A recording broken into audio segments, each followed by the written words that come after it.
Now we have the last presentation today. So we faced this amazing fact. Unexpectedly, absolutely unexpectedly, a couple of days before the conference, there is a proverb, Georgian proverb, that's internal, like the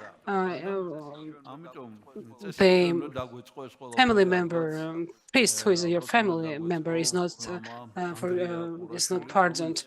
We should have started with Father Андрия Kurashvili, actually, because he is Georgian, because he had been murdered and killed and executed for Christ. And from the very beginning, there was no canonization necessary for those people. Whoever sacrificed their lives for Christ, they were announced as saints, and their bodies were making miracles. And we have such an amazing example of Father Андрия Kurashvili, who had been executed only because he was the clergy. And despite of trying to accuse him in any political or military charges, to charge him with some military or political accusations, they could not charge him with any crimes. He was just executed because he was Christian and clergy. We have Father Daniel, actually, who actually blessed him to go to Abkhazia in 1993 in the village common, where the John Chrysostomus had died, and before him Saint Martyr Vasilisko. And that's where Father Andrew had been executed during the war in Georgia, in Abkhazia region. I don't want to take your time to tell you the horrible stories about the war, but the only reason why he had been killed, tortured and killed, was the fact that he was Christian and he was the clergy. Father Daniel can tell us a lot about Father Andrew, but we have his sister, Nun Shushanik, who is the sister of Father Андрия, whom we asked to prepare a small presentation, and she will present the story about Father Андрия. Now the floor is given to Mother Nun Shushanik, and then we will have opportunities to ask questions and to share our impressions with each other. Hieromonk Andrew, in the world, Father Kurashvili was born on April 3 in Baghdad, in the township. Among the brothers, he was eldest son, and from his youth, he felt responsible for the family. After the eighth grade, he abandoned high school and continued his studies at a vocational one while working at a wire mesh factory. In 1984-86, he did his military service in Hungary. After returning from the army, Pata continued to work, and in 1989, he left for Ukraine, from where he returned in November 1999. During this period, he became acquainted with the Christian faith, was baptized, and went to Achara, the Schalta monastery, where he finally settled. Soon he met Archimandrite Daniel, now Metropolitan Daniel, and began to ascetize under his spiritual guidance.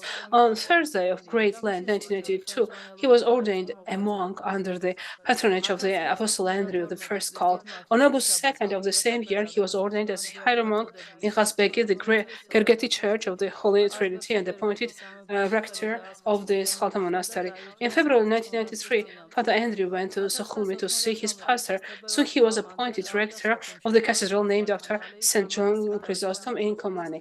5 months after his arrival, on July 5, 1993, on the day of the capture of Kamani, Father Andrew was shot by the Abkhazians. He was buried there in Kamani, next to the cathedral of St. John Chrysostom. The fate of Father Andrew was shared by Subdiakon Georgi Yurianova, an Abkhazian restorer of the Kamani cathedral. The Abkhazians took him out of the temple and killed him. 30 years have passed since the death of Hieromonk Andrew, and his canonization is still relevant. Over the years, memories of him have been collected, books have been published, films have been made. A book by Bishop Gerasim of Fort Worth has been printed in English.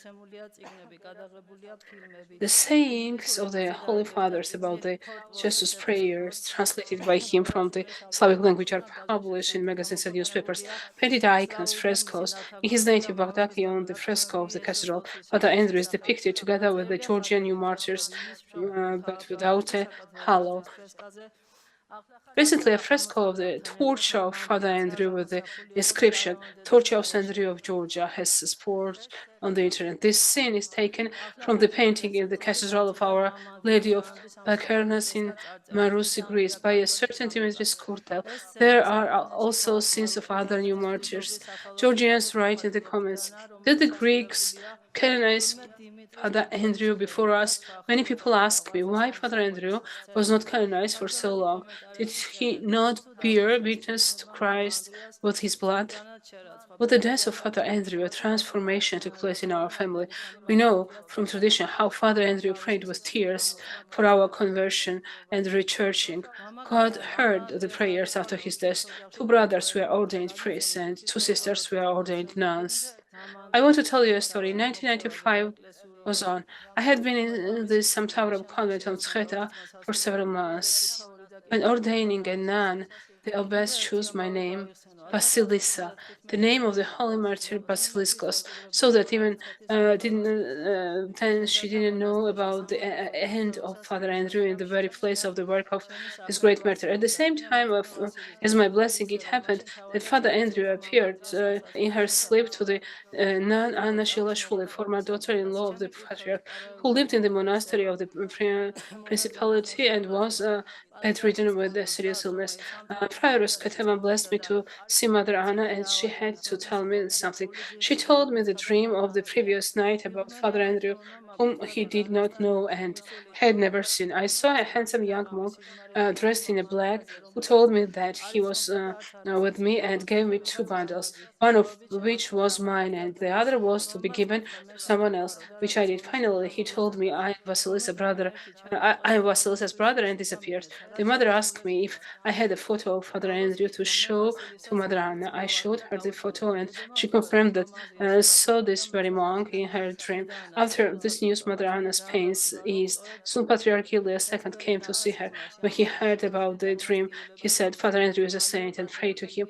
I don't know whether Father Andrew tried to mimic St. Basilicos or it happened naturally, but from tradition, I know that the last days of his life were very similar to the last days of the saint. Before his martyrdom, Saint Basiliscos, by the revelation of the Lord, was sent home to his mother, brothers, and sisters. On the way back, the executioners put iron boots on him with protruding nails and forced him to walk like that.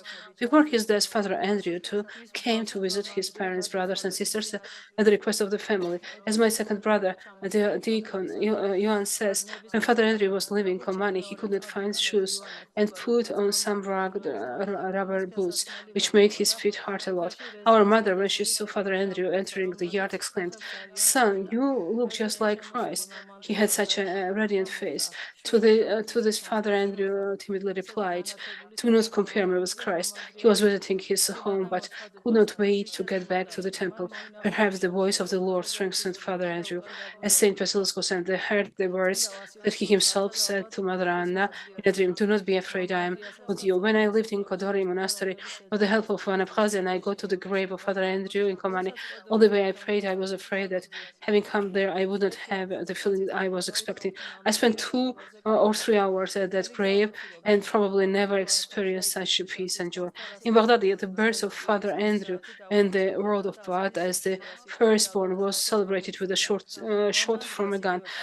His death was mourned with poetry. My father was a poet and dedicated amazing verses to him. I will quote just one of them here.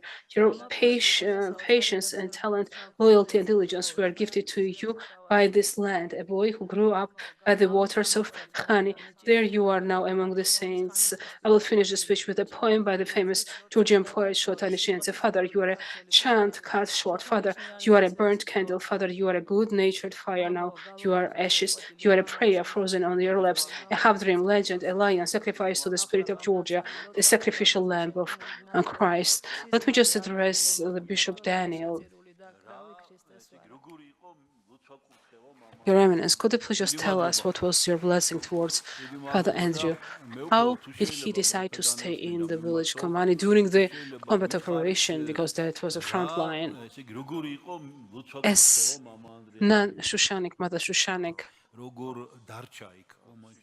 mentioned in her words, Father Andrew, Father Andrea started his activity, his monastic life in Achara, and with the Patriarch's blessing, I was moved to Abkhazia, where the war started, and Father Andrea, despite of the fact that he loved to be isolated, he was fond of ascetic lifestyle, and he was seeking those conditions. He came and visited me during the combat operations in the middle of the war because he had a feeling that he was needed there, and he should stand next to us. Somehow to pray for peace in the middle of the war on the sacred land, somehow to decrease the horrible, somehow to pray to the Lord to stop this horrible war. That was a huge help to us because we had some practical challenges to address. Without him, it wouldn't have been possible because very few clergy were left in Sukhumi. Some of them have left Sukhumi. They had to take their families to the safer place, and that was the sacred place, the place where the John Chrysostom died, and he had been buried there initially, and then his body was moved, saint body was moved to the Constantinople, and there is a grave of Saint Vasiliskos where there is a spring which has curable features and can cure ill people, and there was a church restored on that spot. The family has restored that church, but Mother Shushanik has mentioned that family, Abkhazian by nationality, Yuri, the same Georgiano, his spouse and daughter. That was a very famous person in Abkhazia who, let me just inform you, in Abkhazia, like in other regions of Georgia, Georgians were called the names of the region where they lived. For instance, people living in Abkhazia were called Abkhazians. From the region of Abkhazia, it means Abkhazian means from the region of Abkhazia. We have some other regions. For instance, Guria is another region, and Guruli is a person from that region, etc. Kakhetian from Kakheti region. All of them were Georgians, but they were from specific region. Like Mingrelians and Svanetians, they have their own dialects. They live in their regions, Svaneti and Samagrelo, but they have their dialects as well, like Abkhazians. They have their dialect, but the tragedy happened. Unfortunately, with the interfering of specific forces, Abkhazians and like Georgians were actually provoked to. They convinced people that they are not Georgians any longer, and they need to demand independence from Georgia. And none of the two Abkhazians thought the same way. Yuri Nanua did not think the same way. He was Abkhazian, he was Georgian Abkhazian, and he was defending the integrity and unity of Georgians and Abkhazians between the brothers. And that was a selected family, prominent family. Besides being very rich, Yuri Anwa was a very prominent figure. He was director of different factories, but at the same time, they were true believers, Christians, and they have restored the spring of Vasiliskos spring and arranged there some kind of chapel, because communists tried to establish some fisheries there on that spring. Whatever communists tried to do there as a business, everything failed. Everything was destroyed with the Lord's will, and they just wanted to somehow humiliate, express their humiliation, because they were atheists. And we had one example: people were coming to this spring and were healed with that water. This Kaman was the village where this spring is located, and that village was on the front line. On the mountains, there were the opposed groups, Georgians and Abkhazians. And on the valley, we had Georgian people and Georgian Abkhazians. And under these conditions, this family, they had a house in Sukhumi as well as in Tbilisi, but they lived in this village, Komani. They didn't want to leave the sacred place because they didn't want to leave the sacred spring, and they were laymen and didn't want to leave, and we didn't have clergy to serve for divine service. You cannot make anyone to be a hero and to have the liturgy, to serve the liturgy during the combat operations. And there was the threat of not only just invasion of that village, but some snipers could have just killed any of us any minute. So, and Father Andrea, when we blessed him to stay there and serve there, he received this blessing with joy, and that's why he came there actually to pray for peace. And Father Andrew and this family, Anua's family, lived there.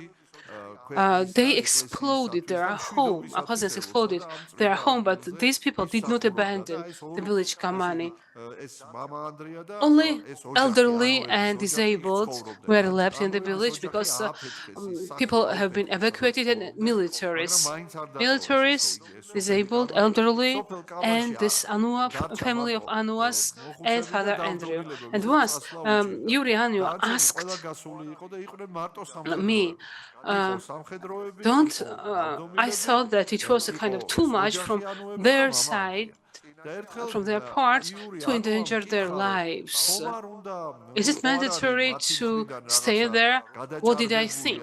He just asked for my opinion because it was really very dangerous. And I just told him that, in fact, praying in front of this sacred place, Abkhazia is full of the sacred place because there is a grave of Simeon from Canaan. John the Baptist. This is the place where they found for the third time the head of John the Baptist. Georgi Anua have made 1,500 steps which led us to the cave where the head of the John Baptist was found for the third time. He restored that cathedral as well. And that family was a very deep believer, and together with Father Andrew, they stayed there. And we did believe that with their prayers, we could have maintained the peace. And I thought that abandoning the sacred place was impossible. And this question did not mean that they wanted to live. No, they just wondered what was the Lord's will. And I told him that I think until the militaries are here, or the government demands mandatory announces mandatory evacuation, you can stay. Until the militaries leave this village, you can stay. In fact, fact, they were ready to sacrifice their lives. And what was the most significant to me? While giving, you cannot give this blessing to anyone. You can give this blessing to the person who is ready for this. And I was able to see that Father Andrew, as well as Anua's family, they were ready and they had this desire. And the spouse of Yuri Georgianua, Miss Zoya, who had become a nun and now she's a Mother Maria, she was saying that if the bishops doesn't give us blessing, I would still stay. This family wanted to stay like Father Andrew. They were ready to get my blessing. I knew what kind of responsibility I was assuming. What was really marvelous that the God allowed that Father Andrew could have could not be there when it happened. Father Andrew asked me the blessing to leave for 2 or 3 days to visit his family. I think that he had a feeling that it was the opportunity to say goodbye. I'm pretty sure that he had thoughts, and the same Anua's families and myself, we have thought that we were ready to sacrifice our lives. So he wanted to say goodbye, final goodbye to his family. And only being 1 day late back, he would not have been able to enter the village and he could have been physically saved. He visited his family, said goodbye to them, came back and was murdered and executed by Abkhazians there. I think that Father Andrew, without his without that happened, we could not have seen him any more, because he was dreaming of being isolated somewhere in the desert or in the forest. As soon as war is over, we would have lost him in any way, because he was going to live as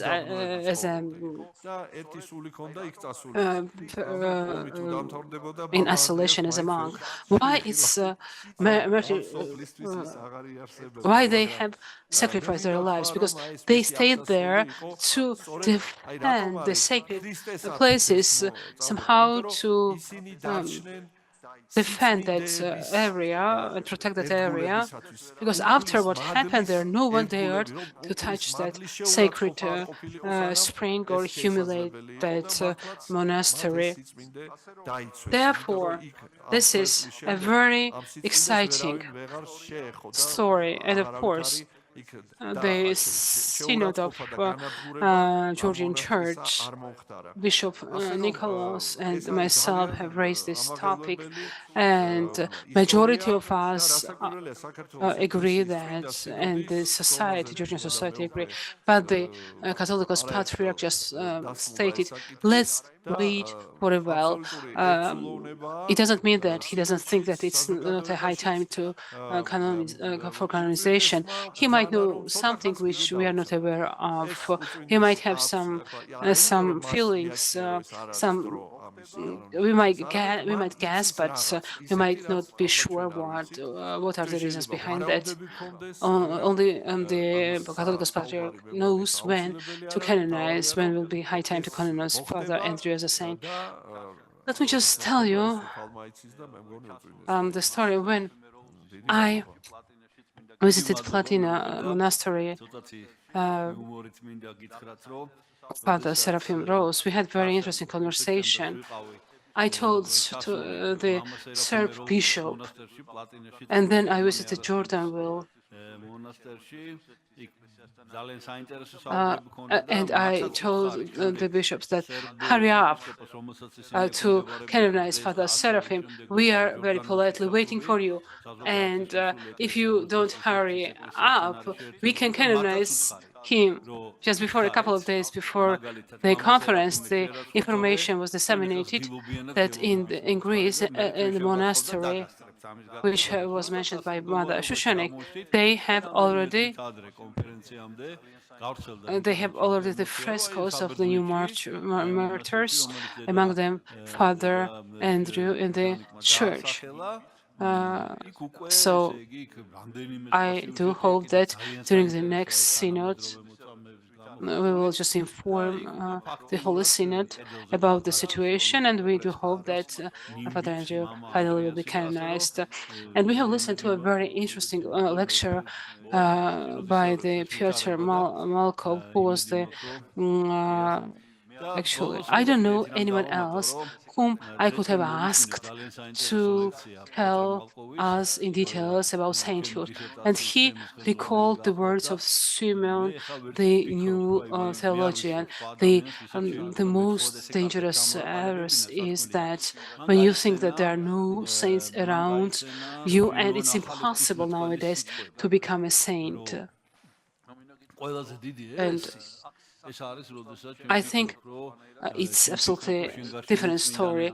When I started the Christian life, the very first question I had, if there were those saints, they have not been canonized while living among the people. So people who lived next to them, how did they realize that they had saints next to them? And I was just looking around. Who could have been canonized as a saint around me? And I could not see anyone around me because I was not ready.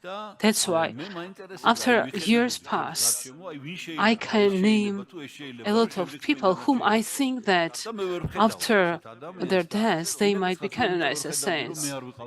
You need to open your spiritual eyes and to look around what you have just mentioned, and Mother Shushanik about Father Andrew. I have to learn lives of the saints intensively, and this story could have been the biography of any saint living in any country and living in any era. That's the sign that the church is alive. The church is functioning. The Lord is in our church. This is the Christ church. And the church is canonizing new and new saints.